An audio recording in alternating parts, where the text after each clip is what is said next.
ಅಮ್ಮ ಅಮ್ಮ, ಇವತ್ತು ನನ್ನ ಬರ್ಡೇಗೆ ಅಪ್ಪಾಜಿ ಕೇಕ್ ತಗೊಂಬರ್ತಾರಲ್ಲ. ನಾವು ನನ್ನ ಫ್ರೆಂಡ್ಸನ್ನೆಲ್ಲ ಕರೆಯನ್ವಾ? ಪಕ್ಕದ ಮನೆ ಪಾಪು ಆಂಟಿ ಮಗ ಇದಾನಲ್ಲ ಕಿಟ್ಟು, ಅವನನ್ನು ಕರೆಯನ್ವಾ? ಹ್ಞೂ ಬಂಗಾರ, ನಿನ್ನ ಫ್ರೆಂಡ್ಸ್ ಎಲ್ರನ್ನೂ ಕರೆಯೋಣ. ಅಕ್ಕಪಕ್ಕ ಮನೆ ಇರೋ ಆಂಟಿ ಅಂಕಲು ಎಲ್ರನ್ನೂ ಕರೆಯೋಣ. ನಿನ್ನ ಬರ್ಡೇನ ಗ್ರ್ಯಾಂಡಾಗಿ ಸೆಲೆಬ್ರೇಟ್ ಮಾಡೋಣ. ಈಗ ಅಪ್ಪ ದೊಡ್ಡ ಕೇಕ್ ತಗೊಂಬರ್ತಾರ, ಆಯ್ತಾ? ಅಮ್ಮ, ಇಷ್ಟೊತ್ತಾಯ್ತು, ಅಪ್ಪಾಜಿ ಯಾಕೆ ಇನ್ನೂ ಬಂದೇ ಇಲ್ಲ? ಅಯ್ಯೋ ಇರೋ ಮಗ್ನೆ, ನಿನಗೋಸ್ಕರ ನಿನ್ನಪ್ಪ ದೊಡ್ಡ ಕೇಕ್ ತಗೊಂಬರೋದು ಬೇಡವಾ? ಅದನ್ನ ಮಾಡಿಸ್ಕೊಂಡು ಇಲ್ಲಿ ತನಕ ತರಬೇಕಲ್ವಾ? ಅದಕ್ಕೆ ಸ್ವಲ್ಪ ಲೇಟ್ ಆಗ್ತಿರತ್ತೆ. ಇರು, ಇನ್ನೇನು ಬಂದ್ಬಿಡ್ತಾರೆ. ಅಲ್ಲಿ ನೋಡು, ಬಂದೇ ಬಿಟ್ರು ನಿಮ್ಮಪ್ಪ. ಅಪ್ಪ ಅಪ್ಪ ಅಪ್ಪ, ನನಗೆ ಕೇಕ್ ಎಲ್ಲಿ? ಬೇಗ ಬೇಗ ಕೇಕ್ ಕೊಡು. ನನ್ನ ಫ್ರೆಂಡ್ಸನ್ನೆಲ್ಲ ಕರೆದು ನಾನು ಕೇಕ್ ಕಟ್ ಮಾಡ್ತೀನಿ. ರೀ, ಪಾಪ ಮಗಳು ಅಷ್ಟು ಕೇಳ್ತಿದ್ದಾಳೆ, ಬೇಗ ಕೊಡ್ರಿ. ಎಲ್ಲಿಟ್ಟಿದ್ದೀರಾ? ಹೊರಗೆ ಇಟ್ಟು ಬಂದ್ರ ಹೇಗೆ? ಅವಾಗಿಂದನು ಕೇಕು ಕೇಕು ಅಂತ ಕೇಕಿಂದ ಜಪ ಮಾಡ್ತಿದ್ದಾಳೆ ನಿಮ್ಮ ಮಗಳು. ನನಗಂತೂ ಸಮಾಧಾನ ಮಾಡಿ ಮಾಡಿ ಸಾಕಾಗೋಯ್ತು.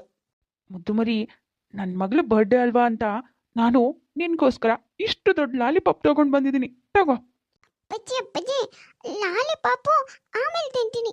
ಈಗ ನನಗೆ ಕೇಕ್ ಕೊಡು. ಈಗ ಎಲ್ಲಿದೆ? ನಾನು ನನ್ನ ಪೆನ್ಸಿಲ್ನೆಲ್ಲ ಕರೆದ್ಬಿಟ್ಟು ಕೇಕ್ ಕಟ್ ಮಾಡಬೇಕು. ಅವ್ರ ಎದುರಿಗೆಲ್ಲ ನನ್ನಪ್ಪ ನನ್ನ ಬರ್ಡೇಗೆ ಇಷ್ಟು ದೊಡ್ಡ ಕೇಕ್ ತಗೊಂಡ್ಬಂದಿದ್ದಾರೆ ಅಂತ ನಾನು ಎಲ್ರಿಗೂ ಹೇಳ್ಕೊಂಡು ಹೊಟ್ಟೆ ಉರಿಸ್ಬೇಕು. ಬೇಗ ಕೇಕ್ ತೋರ್ಸು. ಹೌದು ಕಣ್ರಿ, ಅವಾಗಿಂದನು ಕೇಕ್ ಕೇಕ್ ಅಂತ ಜಪ ಮಾಡ್ತಿದ್ದಾಳೆ. ಬೆಳಗ್ಗೆ ಎದ್ದಾಗಿಂದನು ಬರೀ ಕೇಕ್ದೇ ಧ್ಯಾನ. ನನ್ನ ಫ್ರೆಂಡ್ಸನ್ನು ಕರಿಬೇಕು, ಕೇಕ್ ಕಟ್ ಮಾಡಬೇಕು ಅಂತ ಹೇಳ್ತಾನೆ ಇದ್ದಾಳೆ. ನೀವು ಯಾವಾಗ ಬರ್ತೀರೋ ಅಂತ ಕಾಯ್ತಾ ಇದ್ಲು. ನೀವು ನೋಡಿದ್ರೆ ಇನ್ನೂ ಕಾಯಿಸ್ತಿದ್ದೀರಲ್ರಿ. ಹೋಗಿ ಬೇಗ ಕೇಕ್ ತಗೊಂಡು ಬನ್ನಿ. ಅಯ್ಯೋ ಯಶೋದ, ಈ ಬರ್ಡೇಗೆಲ್ಲ ಅಷ್ಟು ದೊಡ್ಡ ಕೇಕ್ ತಗೊಂಡು ಬಂದು ಯಾಕೆ ದುಡ್ಡು ವೇಸ್ಟ್ ಮಾಡಬೇಕು? ಇನ್ನೇನು ಕೇಕ್ ತಗೊಂಡು ಬಂದರೆ ಒಂದು ಅರ್ಧ ಗಂಟೆಲಿ ಖಾಲಿ ಆಗಿ ಹೋಗುತ್ತೆ. ಅದಕ್ಕೆ ನಾನು ಕೇಕ್ ಏನೂ ತಂದಿಲ್ಲ ಕಣೆ. ನನ್ನ ಮಗಳಿಗೆ ಅಂತ ಈ ಲಾಲಿಪಾಪ್ ಒಂದೇ ತಗೊಂಡು ಬಂದಿದ್ದು. ಏನು ಲಾಲಿಪಾಪ? ಇದೇನ್ರಿ ಹೇಳ್ತಿದ್ದೀರಾ? ತಮಾಷೆ ಮಾಡ್ತಿದ್ದೀರಾ ಹೇಗೆ? ಅಯ್ಯೋ, ಇದರಲ್ಲಿ ತಮಾಷೆ ಮಾಡೋದು ಏನೇ ಬಂತು? ಅಲ್ಲ ಕಣೆ, ನನ್ನ ಮಗಳಿಗೆ ಇಷ್ಟವಾಗಿರೋ ಲಾಲಿಪಾಪ್ ತಗೊಂಡು ಬಂದಿದ್ದೀನಿ. ನಿನಗೆ ಗೊತ್ತಲ್ವಾ ನನ್ನ ಮಗಳಿಗೆ ಲಾಲಿಪಾಪ್ ಅಂದರೆ ಎಷ್ಟು ಇಷ್ಟ ಅಂತ. ನನಗೆ ಲಾಲಿಪಾಪ್ ಇಷ್ಟ ನಿಜ. ಹಾಗಂತ ನನ್ನ ಬರ್ತ್ಡೇ ದಿನಾನು ಲಾಲಿಪಾಪ್ ತಿನ್ಕೊಂಡಿರೋಕ್ಕಾಗುತ್ತಾ?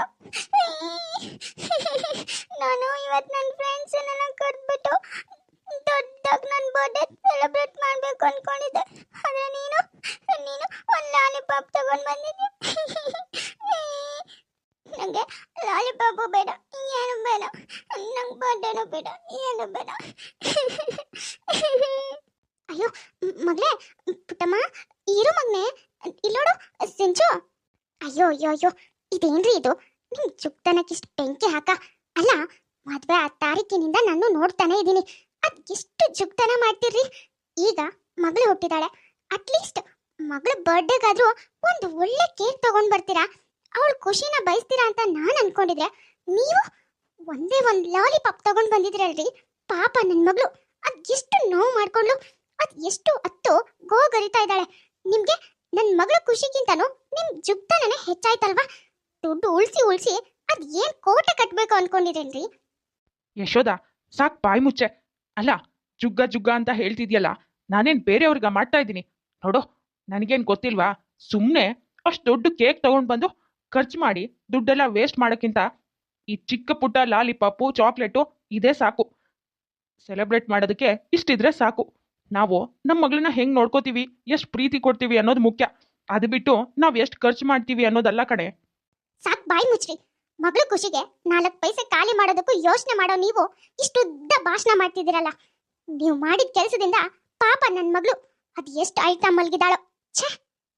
ದೇವೇಂದ್ರ ಮೊದಲಿಂದಾನು ಹೀಗೆ ಖರ್ಚು ವೆಚ್ಚನ ಸ್ವಲ್ಪ ಮಿತದಲ್ಲೇ ಮಾಡ್ತಾ ಇರ್ತಾನೆ. ಹೆಂಡತಿ ಆಗಿರೋ ಯಶೋದ ಇದೆಲ್ಲಾನು ಅಡ್ಜಸ್ಟ್ ಮಾಡ್ಕೊಂಡು ಸಹಿಸ್ಕೊಂಡು ಹೋಗ್ತಾಳೆ. ಆದ್ರೆ ಇವಾಗ ತಾನೇ ಹುಟ್ಟಿ ತನ್ನ ಪ್ರಪಂಚ ನೋಡ್ತಾ ಇರೋ ಮಗಳು ಸಿಂಚನಂಗೆ ಇದೆಲ್ಲ ಸ್ವಲ್ಪ ಕಷ್ಟನೇ ಅನ್ಸುತ್ತೆ.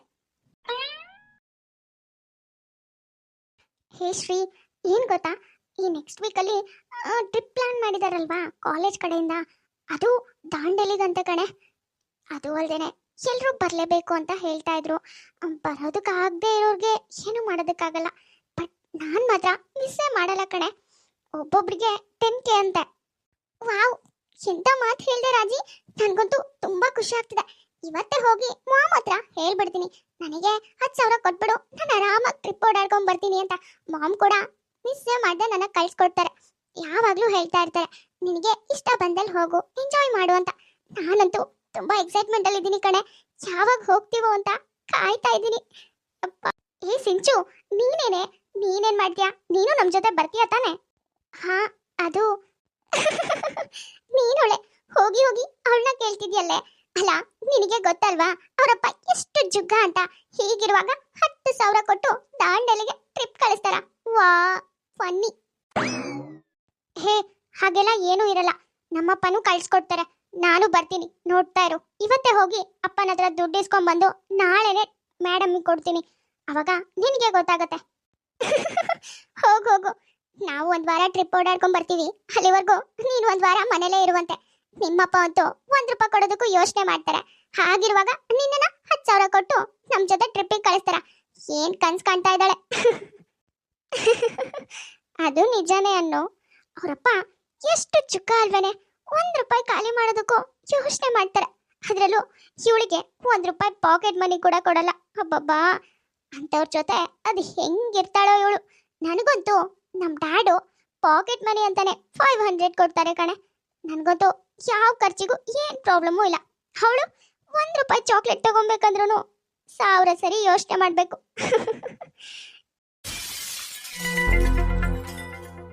ಆ ರಾಜಿ ಮತ್ತೆ ಶ್ರೀನಿಧಿ ಹೇಗ್ ಮಾತಾಡಿದ್ರು. ನಮ್ಮಪ್ಪ ನನ್ನನ್ನ ಟೂರಿಗೆ ಕಳ್ಸೋದೇ ಇಲ್ಲ ಅನ್ನೋ ಹಾಗೆ ಮಾತಾಡಿದ್ರು. ಅಲ್ಲ, ಇವತ್ತೇನಾದ್ರೂ ಆಗೋಗ್ಲಿ, ಅಪ್ಪನ ಹತ್ರ ದುಡ್ಡು ಕೇಳಿ ನಾನು ಟೂರಿಗೆ ಹೋಗ್ಲೇಬೇಕು. ನಾನು ಅವ್ರ ಜೊತೆ ಟ್ರಿಪ್ಪಿಗೆ ಹೋದ್ರೆ ಆಮೇಲೆ ನನ್ನ ಬಗ್ಗೆ ಮಾತಾಡೋದೆಲ್ಲ ಸ್ಟಾಪ್ ಆಗ್ಬಿಡುತ್ತೆ. ಛೇ, ಅಪ್ಪ ಇನ್ನೂ ಬಂದೇ ಇಲ್ಲ. ಅದಕ್ಕೆ ಎಷ್ಟೊತ್ತಿಗೆ ಬರ್ತಾರೋ. ಅರೆ, ಇದೇನ್ ಸಿಂಚು, ಯಾಕೆ ಹೀಗೆ ಆ ಕಡೆ ಈ ಕಡೆ ಓಡಾಡ್ತಾ ಇದೀಯಾ? ಏನಾಯ್ತಮ್ಮ? ಅಯ್ಯೋ, ಅದೇನಿಲ್ಲ ಅಪ್ಪ, ನಾನು ನಿಮ್ಗೋಸ್ಕರನೇ ಕಾಯ್ತಾ ಇದ್ದೆ. ಏನು, ನನಗೋಸ್ಕರನ? ಏನ್ ಮಗಳೇ, ಯಾಕೆ ನನಗೋಸ್ಕರ ಕಾಯ್ತಾ ಇದ್ದೆ? ಅದೇನಿಲ್ಲ ಅಪ್ಪ, ನೆಕ್ಸ್ಟ್ ವೀಕಲ್ಲಿ ನಮ್ಮ ಕಾಲೇಜಿಂದ ಟ್ರಿಪ್ ಹೋಗ್ತಾ ಇದ್ದಾರೆ ದಾಂಡೇಲಿಗೆ. ಎಲ್ಲರೂ 10,000 ಕೊಡ್ಬೇಕಂತೆ. ಅದಕ್ಕೆ ನಾನು ಅವ್ರ ಜೊತೆ ಟ್ರಿಪ್ ಹೋಗ್ತೀನಿ. ನನಗೆ ನೀವು 10,000 ಕೊಡಿ. ನಾನು ನೆಕ್ಸ್ಟ್ ವೀಕಲ್ಲೇ ಅಂತೆ. ನೆಕ್ಸ್ಟ್ ವೀಕಲ್ಲಿ 1 ವೀಕ್ ಫುಲ್ಲು ಟ್ರಿಪ್ ಅಂತೆ. ಏನು, 10,000ನ? 10,000 ಕೊಟ್ಟು ಟೂರ್ ಹೊರಟಿದ್ದೀರಾ? ಅಲ್ಲ ಮಗಳೇ, ನಿಮ್ಗೇನ್ ತಲೆಗಿಲೆ ಕೆಟ್ಟಿದ್ಯಾ ಹೇಗೆ? 10,000 ಹಾಗೆ ಸುಮ್ಮನೆ ಬಂದ್ಬಿಡುತ್ತಾ? ನೋಡು, ಟೂರ್ ಗೀರಿ ಏನು ಬೇಡ. ಆ 10,000 ಇದ್ರೆ ಬೇರೆ ಏನಕ್ಕಾದ್ರೂ ಆಗತ್ತೆ. ನೀನ್ ಸುಮ್ಮನೆ ಮನೇಲಿದ್ಬಿಡು. ಟೂರಿಗೆ ಹೋಗೋರೆಲ್ಲ ಹೋಗ್ಲಿ. ಏನು, ಇದೇನಪ್ಪ ಹೀಗೆ ಹೇಳ್ತಿದ್ಯಾ? ಅಪ್ಪ, ನಾನು ಟೂರಿಗೆ ಹೋಗ್ಲೇಬೇಕು. ಎಲ್ಲರೂ ಹೋಗ್ತಿದ್ದಾರೆ. ನನ್ನ ಫ್ರೆಂಡ್ಸ್ ಎಲ್ಲರೂ ಹೋಗಿ ನಾನು ಮನೇಲೆ ಕೂತ್ಕೊಂಡ್ರೆ ನನಗೂ ಬೇಜಾರು, ಅವ್ರಿಗೂ ಬೇಜಾರು.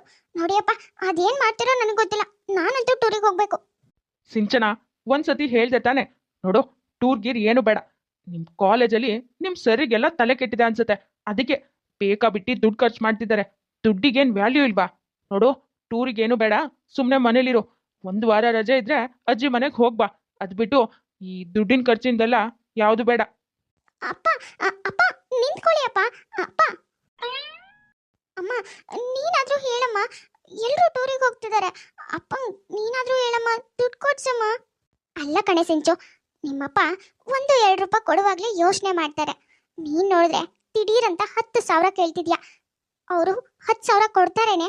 ನಿನಗೇನ್ ತಲೆಗಿಲೆ ಕೆಟ್ಟಿದ್ಯಾ ಹೇಗೆ? ನೋಡು, ನಿನ್ನಪ್ಪ ಹೇಳ್ದಾಗೆ ಈ ಟೂರ್ ಗೀರೆಲ್ಲ ಯಾವುದು ಬೇಡ. ಸುಮ್ಮನೆ ಮನೇಲಿರು. ಅಷ್ಟೆಲ್ಲ ದುಡ್ಡು ಖರ್ಚು ಮಾಡಿ ನೀನಲ್ಲಿಗೆ ಹೋಗಿ ಏನ್ ಮಾಡ್ಬೇಕಾಗಿದೆ? ನಿಮ್ಮಪ್ಪ ಹೇಗೂ ಕೊಡಲ್ಲ. ನನ್ನ ಹತ್ರ ಇರೋದನ್ನ ಕೊಡೋಣ ಅನ್ನಕ್ಕೆ ನನ್ನ ಹತ್ರನೂ ಇಲ್ಲ. ನಿಮ್ಮಪ್ಪ ನಿನಗೆ ಕೊಡಲ್ಲ ಕಾಲೇಜಿಗೆ ಹೋಗೋಳಿಗೆ. ಹೀಗಿರುವಾಗ ನಾನು ಮನೇಲೇ ಇರೋಳು, ನನಗೆ ಕೊಡ್ತಾರಾ? ಛೇ, ಎಲ್ಲ ನನ್ನ ಫ್ರೆಂಡ್ಸ್ ಹೇಳಿರೋ ಹಾಗೇನೆ ಆಯ್ತು. ನಿನ್ ಗಂಡ ಬರೀ ಜುಗ್ಗ ಅಂದ್ರೆ ಜುಗ್ಗ. ಏನನ್ನು ಖರ್ಚು ಮಾಡಲ್ಲ. ಎಲ್ಲ ಉಳಿಸಿ ಅದೇನ್ ಮಾಡ್ಬೇಕು ಅನ್ಕೊಂಡಿದ್ದಾನೆ. ಅಲ್ಲ, ನಿನ್ಗಾದ್ರೂ ಬುದ್ಧಿ ಇಲ್ವಾ ಅಮ್ಮ? ನಾನು ಕಾಲೇಜ್ ಹುಡುಗಿ, ನನಗೂ ಆಸೆ ಆಕಾಂಕ್ಷೆಗಳು ಎಲ್ಲ ಇರುತ್ತೆ ತಾನೆ. ನೀನಾದ್ರೂ ಹೇಳ್ತೀಯ ಅಂದ್ರೆ ನೀನು ಅದನ್ನೇ ಹೇಳ್ತೀಯ. ನಿನ್ ಗಂಡನ ಜೊತೆ ಸೇರಿ ನಿನಗೂ ಅವ್ರ ಬುದ್ಧಿನೇ ಬಂದಿದೆ. ನಾನು ಹೋಗಿ ಈ ಮನೇಲಿ ಹುಟ್ಟಿದ್ನಲ್ಲ, ನನಗೆ ಒಂಥರ ಅನಿಸ್ತಿದೆ. ಅಲ್ಲಮ್ಮ, ದುಡ್ಡು ಉಳಿಸಿ ಅದೇನ್ ದೊಡ್ಡ ಬಂಗ್ಲೆ ಕಟ್ಟಿದ್ದೀರಾ ನೀವು? ಇದೇ ಗುಡಿಸ್ಲು ಮನೆ ತಾನೆ? ಸಿಂಚನ, ಅದೇನ್ ಮಾತು ಅಂತ ಆಡ್ತಿದ್ಯಾ? ನೋಡು, ದೊಡ್ಡೋರು ಚಿಕ್ಕವರು ಅನ್ನೋ ಗೌರವ ಇರಬೇಕು. ನಿಮ್ಮ ಅಪ್ಪನ ಬಗ್ಗೆ ಹೀಗೆಲ್ಲ ಮಾತಾಡ್ಬಾರ್ದು. ಯಾರಾದ್ರೂ ಕೇಳಿಸ್ಕೊಂಡ್ರೆ ಏನ್ ಅನ್ಕೊಂತಾರೆ? ಅಯ್ಯೋ ಸುಮ್ನೆ ಇರಮ್ಮ, ನಾನು ಕಂಡಿದ್ದೀನಿ. ಯಾವಾಗ ಏನ್ ಕೇಳಿದ್ರು ₹1 ಕೊಡೋದಕ್ಕೂ ನಿನ್ ಗಂಡ 1000 ಸರಿ ಯೋಚನೆ ಮಾಡ್ತಾರೆ. ನನ್ಗಂತೂ ₹1 ಕೇಳೋದಕ್ಕೂ ಮನ್ಸಾಗಲ್ಲ. ಛೇ! ಸಿಂಚು, ನಿಂತ್ಕೊಳ್ಳೆ ಮಗಳೇ. ಸಿಂಚನ ತನ್ನ ತಂದೆ ತಾಯಿ ಮೇಲೆ ಕೋಪ ಮಾಡ್ಕೊಂಡು ಬೇಜಾರು ಮಾಡ್ಕೊಂಡು ರಸ್ತೆನಲ್ಲಿ ನಡ್ಕೊಂಡು ಬರ್ತಾ ಇರ್ತಾಳೆ. ಆದ್ರೆ ಅವಳ ದುರಾದೃಷ್ಟ ಆಕ್ಸಿಡೆಂಟ್ ಆಗುತ್ತೆ. ರೀ, ಅದು ಎಲ್ಲಿಗೆ ಹೋಗಿದ್ರೆ? ಡಾಕ್ಟರು ಆಪರೇಷನ್ ಮಾಡಿದ್ದಾರೆ ಕಣ್ರಿ. ಇವಾಗ ತಾನೇ ಹೇಳಿದ್ರು ಇನ್ನೊಂದು ಸ್ವಲ್ಪ ಹೊತ್ತಿಗೆ ಪ್ರಜ್ಞೆ ಬರುತ್ತೆ ಅಂತ. ಆದ್ರೆ ರೀ, ಅವರು ಅವಾಗಲೇ ಆಪರೇಷನ್ ಮಾಡೋದಕ್ಕೆ 20 ಲಕ್ಷ ಖರ್ಚಾಗುತ್ತೆ ಅಂತ ಹೇಳಿದ್ರು. ಆದ್ರೆ ಆ ದುಡ್ಡು ಹೇಗ್ರಿ ಹೊಂದ್ಸೋದು? ಯಶೋದ, ದುಡ್ಡೆಲ್ಲ ಕಟ್ಟಾದ್ಮೇಲೆ ಕಣೆ ನನ್ನ ಮಗಳಿಗೆ ಆಪ್ರೇಷನ್ ಮಾಡಿರೋದು ಡಾಕ್ಟ್ರು. ಏನು, ದುಡ್ಡೆಲ್ಲ ಕಟ್ಟಾಗಿದ್ಯಾ? ಏನ್ರಿ ಹೇಳ್ತಿದ್ರಾ? ಹೇಗ್ರಿ ದುಡ್ಡು ಕಟ್ಟಿದ್ರಿ? ಅದು ಅಷ್ಟೊಂದು ದುಡ್ಡು ಸ್ವಲ್ಪ ಅಲ್ಲ, 20 ಲಕ್ಷ ಹೇಗ್ ಕಟ್ಟಿದ್ರಿ? ನನ್ನ ಹತ್ರ ಅದು ಇದು ಅಂತ ಒಂದು 10 ಲಕ್ಷ ಇತ್ತು ಕಣೆ. ಇನ್ನೊಂದು 10 ಲಕ್ಷಕ್ಕೆ ನಾನು ಮನೆ ಪತ್ರನ ಅಡು ಇಟ್ಟಿದ್ದೆ. ಏನು, ಮನೆ ಪತ್ರ ಅಡು ಇಟ್ರ? ಅಲ್ಲ ರೀ, ನಿಮ್ಗೆ ಆ ಮನೆ ಅಂದ್ರೆ ಪ್ರಾಣ. ನಿಮ್ಮ ಅಪ್ಪ ಅಮ್ಮ ನಿಮ್ಗೋಸ್ಕರ ಕಟ್ಸಿದ ಮನೆ ಅಂತ ಯಾವಾಗ್ಲೂ ಹೇಳ್ತಿದ್ರಿ. ಇವಾಗ ಆ ಮನೆ ಪತ್ರನೇ ಅಡು ಇಟ್ಟಿದ್ದೀನಿ ಅಂತಿದ್ದೀರಲ್ಲ? ಯಶು, ನನ್ನ ಮಗಳಿಗಿಂತನೂ ನನಗೆ ಯಾವುದೂ ಹೆಚ್ಚಲ್ಲ ಕಣೆ. ನನ್ನ ಮಗಳು ಈ ಗಂಡಾಂತರದಿಂದ ಪಾರಾಗಿ ನನ್ನ ಮನೆ ಬಾಗಿಲಿಗೆ ಬಂದರೆ ಸಾಕು ಕಣೆ. ಅಷ್ಟೇ ನಾನು ದೇವ್ರ ಹತ್ರ ಬೇಡ್ಕೊಳ್ಳೋದು. ಈ ಮನೆ ಮಠ ಯಾವುದು ಬೇಡ ಕಣೆ ನನಗೆ. ನನ್ನ ಮಗಳು ನೆಮ್ಮದಿಯಾಗಿ ನಮ್ಮ ಮನೇಲಿದ್ರೆ ಸಾಕು ಕಣೆ. ಇದೇನು ಮಾತಾಡ್ತಿದ್ದಾರೆ ಅಪ್ಪ ಅಮ್ಮ? ಅಂದ್ರೆ ನನಗೆ ಆಪರೇಷನ್ಗೋಸ್ಕರ ಅಪ್ಪ ಅವ್ರ ಮನೆ ಪತ್ರನು ಅಡು ಇಟ್ಟಿದ್ದಾರೆ. ಅದು ಅಲ್ಲದೆ ಟೋಟಲು 20 ಲಕ್ಷ ಆಗಿದ್ಯಾ?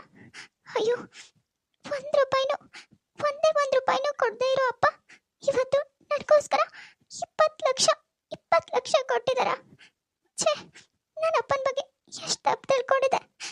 ಚುಕ್ಕ ₹1 ಖರ್ಚು ಮಾಡಲ್ಲ, ಹಾಗೆ ಹೀಗೆ ಏನೇನೋ ಅನ್ಕೊಂಡಿದ್ದೆ. ಆದ್ರೆ ಅಪ್ಪ ನನಗೋಸ್ಕರ ಇಷ್ಟೆಲ್ಲ ಮಾಡಿದಾರ. ಅರೆ, ಇದೇನು ಮಗಳೇ, ಯಾಕೆ ಅಳ್ತಾ ಇದೆಯಾ? ನೀನು ಹೀಗೆಲ್ಲ ಅಳ್ಬಾರ್ದು ನೋಡು. ಈಗ ನಿನಗೆ ಆರೋಗ್ಯ ಸರಿ ಇಲ್ಲ, ಹೀಗೆಲ್ಲ ಅಳ್ಬಾರ್ದು. ಯಾಕೆ ಮಗಳೇ, ಏನಾಯ್ತು? ಏನೂ ಆಗಿಲ್ಲ. ಅಪ್ಪ ಅಮ್ಮ ಎಲ್ಲ ನಿನ್ನ ಜೊತೆ ಇದ್ದಾರಲ್ವಾ, ಏನೂ ಆಗಲ್ಲ. ನೀನು ತುಂಬ ಬೇಗ ಹುಷಾರಾಗ್ತೀಯಾ ನೋಡು. ಏನು ಯೋಚನೆ ಮಾಡಬೇಡ, ಆರಾಮಾಗಿ ನಿದ್ದೆ ಮಾಡು. ಅಪ್ಪ, ನನ್ನ ದಯವಿಟ್ಟು ಕ್ಷಮಿಸ್ಬಿಡು.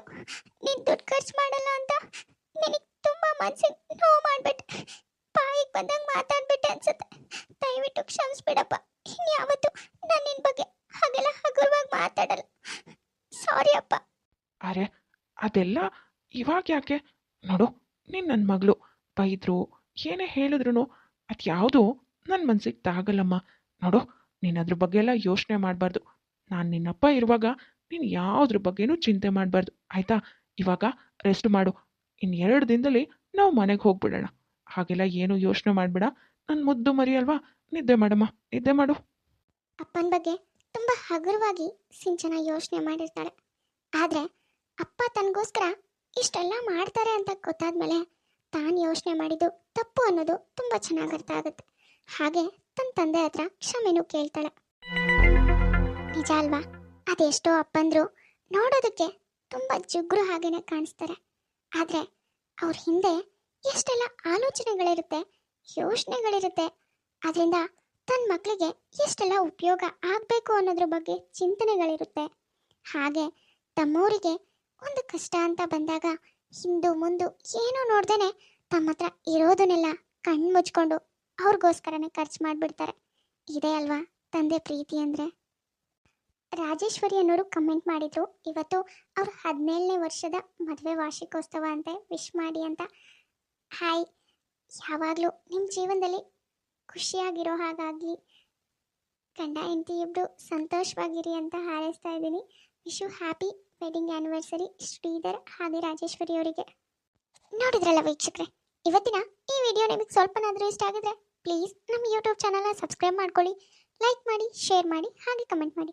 ತುಂಬ ಜನ ಹಾಗೆ ವಿಡಿಯೋಸ್ ನೋಡ್ತಾ ಇದ್ದೀರಾ. ಯಾರ್ಯಾರು ಹಾಗೆ ವಿಡಿಯೋಸ್ ನೋಡ್ತಾ ಇದ್ರು ದಯವಿಟ್ಟು ಸಬ್ಸ್ಕ್ರೈಬ್ ಮಾಡ್ಕೊಳ್ಳಿ. ಹಾಗೆ ಪಕ್ಕದಲ್ಲೇ ಇರೋ ಬೆಲ್ ಐಕಾನ್ನ ಕ್ಲಿಕ್ ಮಾಡಿ ಆಲ್ ಅನ್ನೋದನ್ನ ಸೆಲೆಕ್ಟ್ ಮಾಡಿ. ನೆಕ್ಸ್ಟ್ ಯಾವುದೇ ವಿಡಿಯೋ ಹಾಕಿದ್ರು ನೋಟಿಫಿಕೇಶನ್ ಬರುತ್ತೆ. ನೋಟಿಫಿಕೇಶನ್ ಮೂಲಕ ನೀವು ವಿಡಿಯೋನ ನೋಡ್ಬೋದು. ಸರಿ, ಹಾಗಾದರೆ ನಾವೇನ ಹೊಡ್ತೀವಿ ನೆಕ್ಸ್ಟ್ ವಿಡಿಯೋದಲ್ಲಿ ಮತ್ತೆ ಸಿಗ್ತೀವಿ.